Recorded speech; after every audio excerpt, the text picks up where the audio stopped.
Right now at noon, another twist in the deadly crash that killed a local woman when the man charged in the case died in the Dane County jail. Plus, Cardinals cast their first ballot in the conclave to choose the next pope. How the anticipation is building over who will replace Pope Francis. Live from our WISC studios in Madison, this is News 3 Now at noon. Thanks for joining us. I'm Josh Breiter. The inmate found dead at the Dane County Jail is the man charged in the deadly Cottage Grove crash that killed chiropractor Dr. Cami Hansen. A source familiar with the matter tells us it was Jeffrey Endress. Jail staff found Endress unresponsive Tuesday in his cell. Medical staff tried to save him, but were not able to. The cause of death is unknown at this time. Endress died just one day after appearing in court. Prosecutors upgraded his charge from reckless to intentional homicide, and the judge set his bond at $1 million. A criminal complaint says a juvenile court proceeding is underway involving one of the Hansen children and one of Endress's children. The Hansen child is accused of sensitive crimes related to abusing Endress's child. Endress got information related to the case shortly before he hit the Hansen family while they were out on a walk. The Madison Police Department and the Dane County Medical Examiner's Office is leading the investigation into the death. Meanwhile, a GoFundMe for the mother and children of the Endress family has been created by a community member. It's already raised more than $10,000. Authorities say the man stabbed in Fitchburg earlier this week has died. Officers say the stabbing happened in the Monkey Shines parking lot around 1 Tuesday morning. Police say a 39-year-old has been taken into custody from a home in Sun Prairie. Officers say more information will be released later today. We'll continue to share those updates as we learn new details.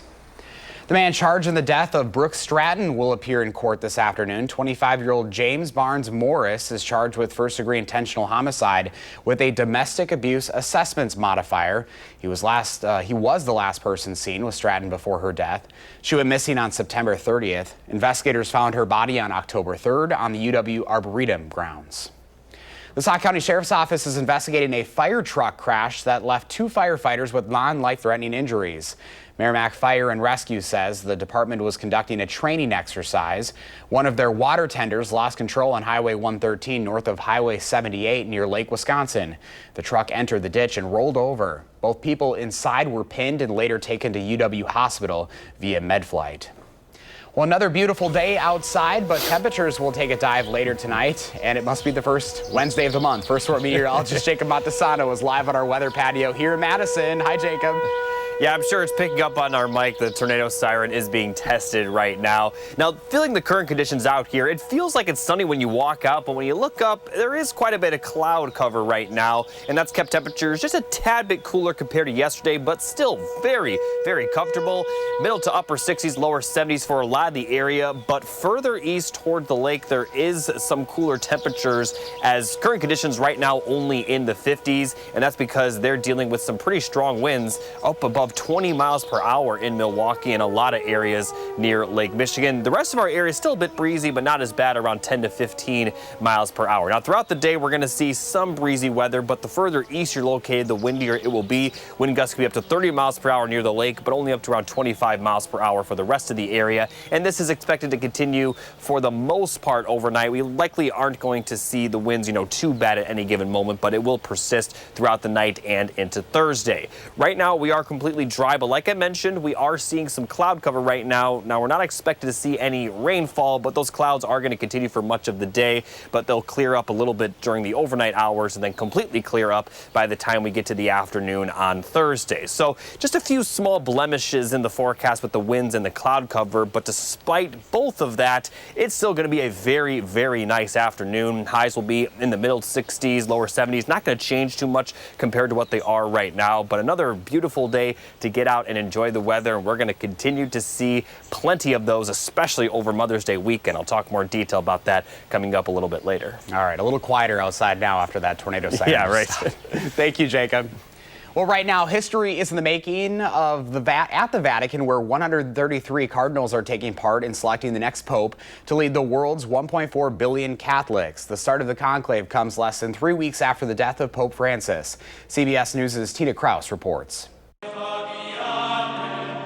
The cardinals entered the Sistine Chapel and took an oath of secrecy as they began the process of choosing Pope Francis's successor. Si preparano ad un atto. In the final mass before the conclave began, the dean of the College of Cardinals reminded them to set aside personal opinions and elect a pope who can see unity in diversity. With Pope Francis being a more progressive pope, I think everyone's really on the cusp and anxious to see who they're going to pick next. The so-called princes of the church have surrendered their phones and cut off communications with the outside world. They will keep casting ballots until they reach a 2/3 consensus. The 133 cardinals come from 70 countries, 10 of them from the U.S., and the vast majority chosen by Pope Francis himself. They don't know each other very well. Pope Francis called them together very infrequently, only really once in 2014 for open discussion. A new CBS News poll of U.S. Catholics shows more than a third hope the new pontiff will be more conservative than Pope Francis, while 21% want someone more progressive. I would love as a Catholic to see more female in intervention in all parts of the service. The church does not need to fit the age. That's why it's 2,000 years old. Crowds are watching for smoke signals from the temporary chimney on the roof of the Sistine Chapel. Black means no decision. White smoke means a new pope and a new path for the world's 1.4 billion Catholics. Tina Kraus, CBS News, the Vatican. Pope Francis was elected on the 5th ballot in 2013. Pope John Paul II needed 8 rounds of voting. Well, beginning today, Americans traveling within the U.S. must show a real ID to board a plane or be prepared to face extra screenings. Americans 18 years and older now need to show a real ID with a gold or black star in the corner to fly domestically. The TSA is encouraging passengers who are not real ID compliant to show up earlier than usual for additional screening. They will take you to a secondary line where there's an additional form to fill out, as well as additional forms of identification that they will ask you about. The TSA expects nearly 1 in 5 Americans flying today will not have a compliant ID. Still ahead for us on a Wednesday afternoon, why thousands of cases of baked beans are being recalled, plus how the U.S. and China are preparing for high-stakes trade talks in Switzerland.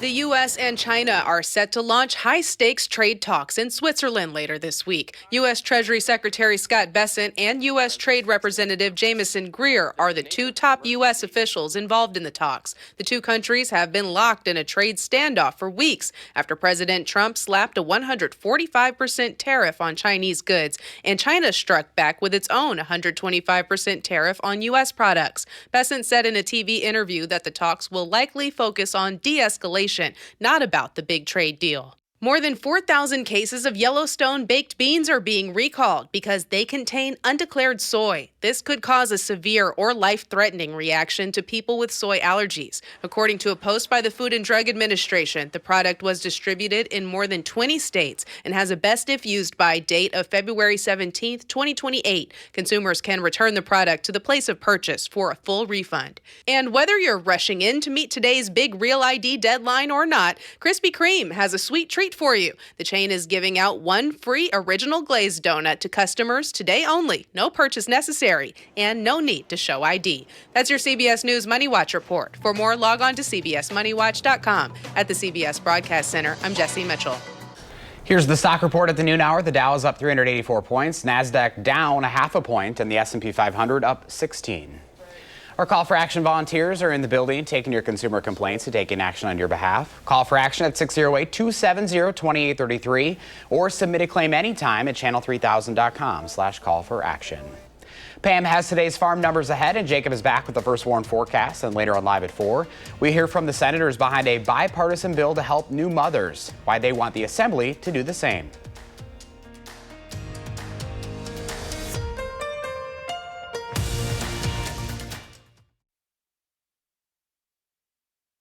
Welcome back. Let's check in now with Pam Yankee from the Midwest Farm Report. Happy Hump Day, Pam. Absolutely, Joshy. Yeah, today we've got a couple new faces we want to introduce the audience to that are going to be involved in Wisconsin agriculture. Let's start off with the new president, CEO of Foremost Farms USA. They are, of course, headquartered in Middleton, and she's no stranger to the organization. Brenda DeHart has been named President and Chief Executive Officer, effective immediately for Foremost Farms. She joined the staff in February 2024 as the Chief Financial Officer. She will not only take over the reins as President and CEO, she'll also continue to serve on the executive leadership team. She's a native of rural Illinois with roots in dairy farming. Brenda DeHart, the new President CEO of Foremost Farms USA.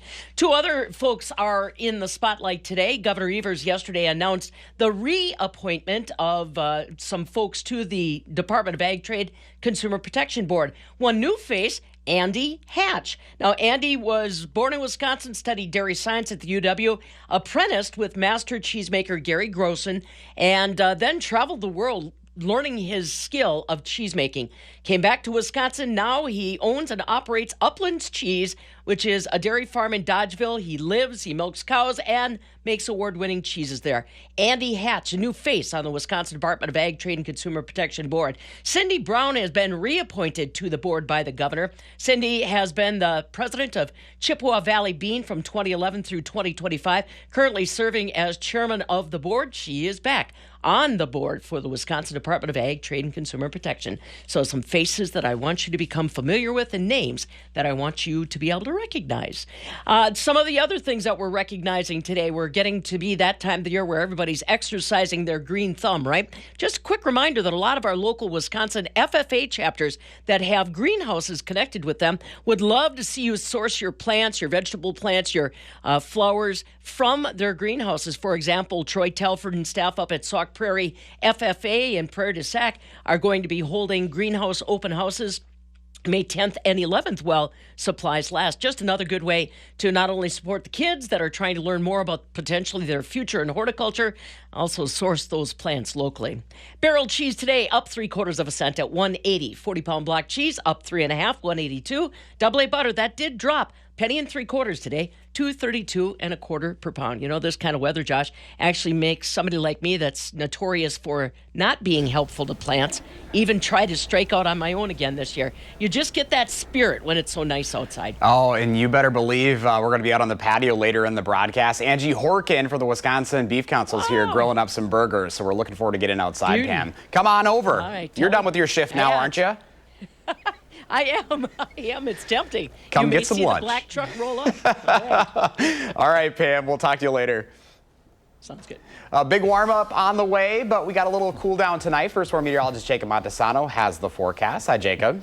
Hey, Josh. Yeah, the next 2 nights we could see some frost out there as temperatures are going to get rather cool. And the reason we're highlighting this is because at this point of the year, a lot of people probably have plants or have planted things in general, so it is aware that we could see some freezing conditions tonight and tomorrow night. But we're not worried about that next week for certain, because we're going to see possible 80s during the afternoon hours for much of next week. We're also going to continue to be dry for the foreseeable future.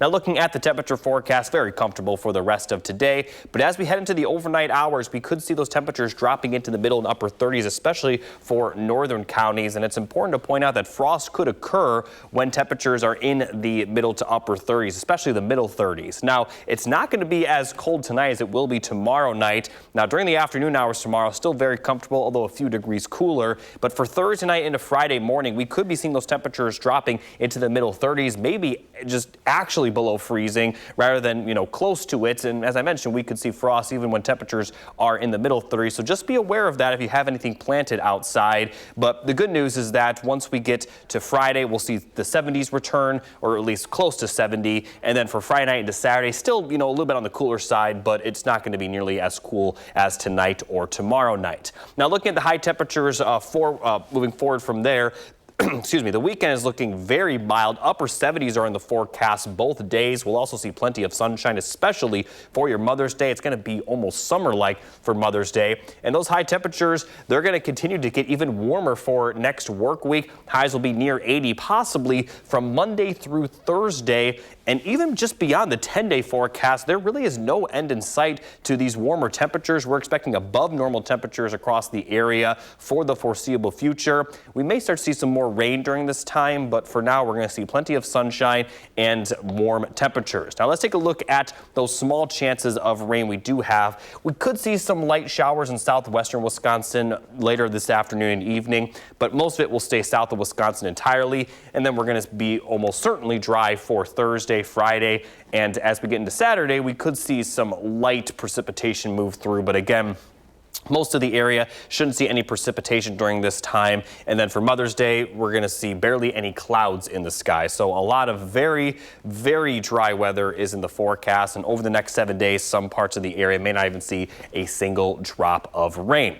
And as we take a full look at the 7 to 10 day forecast, we are going to see that rain chance possibly return towards the end of next week. But right now, a lot could change between now and then. We're not too focused on that. We're mostly expecting that dry weather to continue for the most part a lot of next week, as those temperatures will feel very summer-like at times with those 80s, possibly on a consistent basis. So if you like those summer-like temperatures, they are right around the corner. But even the next couple of days are going to be very, very nice. I mean, it's hard to complain about this forecast. We don't want to see drought conditions begin forming, but we're still good for now because we did see a lot of rain at the end of last week.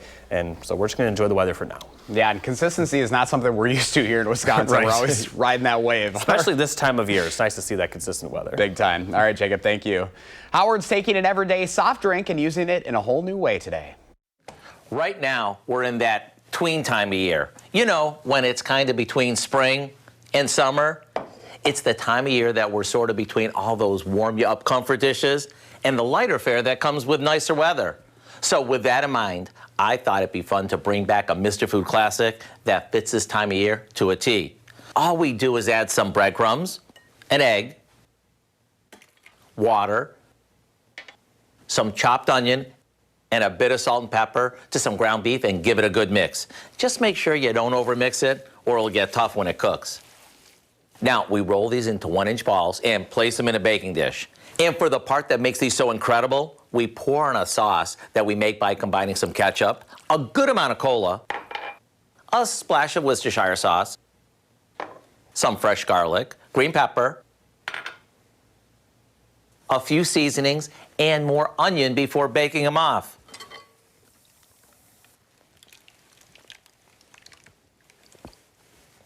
Once they're bubbling hot and cooked through, they're done. Maybe serve these over some curly noodles and dinner is done. I really do hope you'll go online and get the recipe for our cola meatballs so you can be armed with a recipe that is perfect now or really any time of year. I'm Howard in the Mr. Food Test Kitchen, where today we found a classic way for you to say, ooh, it's so good. When we come back, Angie Horkin from the Wisconsin Beef Council is talking burgers out on the patio here in Madison.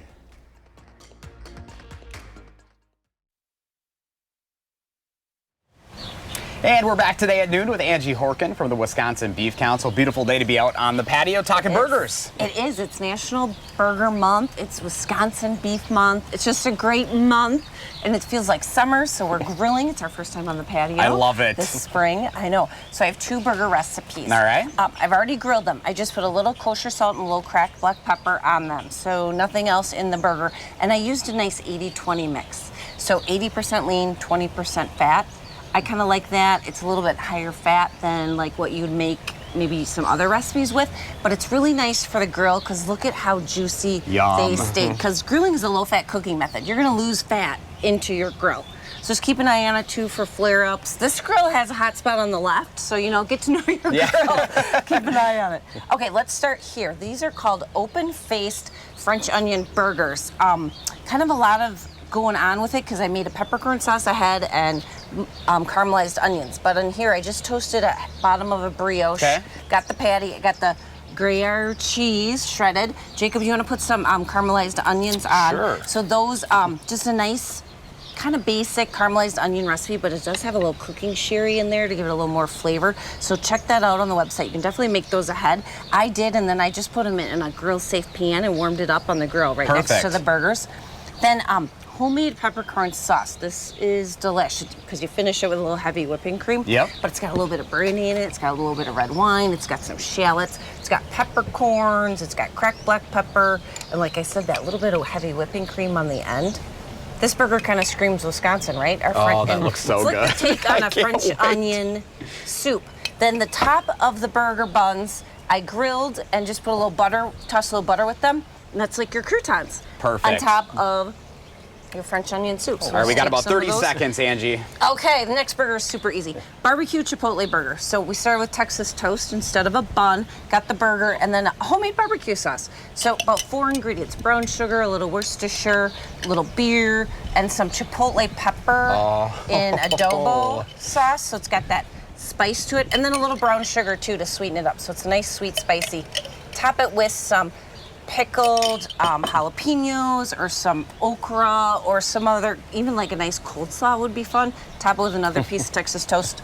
Done. Beeftips.com? Beeftips.com, check it out. And that's delicious. Madison Burger Week. We'll be talking to you in a couple Mondays from now. Up and starts May 16th. Well, thank you, Angie. We're about to dig in here at Channel 3. Yeah. Thanks for joining us this afternoon. Get outside, enjoy that sunshine, and we'll see you with more Live at 4.